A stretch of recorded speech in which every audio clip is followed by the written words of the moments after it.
Hello, dear friends. This is the Phone Support channel. In this short video, I want to show you and tell you how to hide your post on Instagram. All information about the publication will be saved only for you. The likes and comments will be saved. Click on our publication and find 3 dots in the corner. Click here. A menu will appear where we choose the item, Archive. As soon as we click on this button, our publication will be immediately hidden and no one will see it. All data will be saved and you can get your publication back. How to restore it? Very simple. To do this, go to the profile and click on the 3 bars, and in that menu, choose Archive. All the photos that we sent to the archive will appear.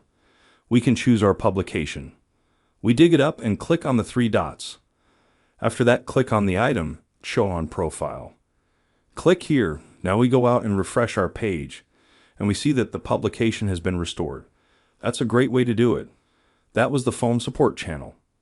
If you liked it, please like it and subscribe to the channel. See you later.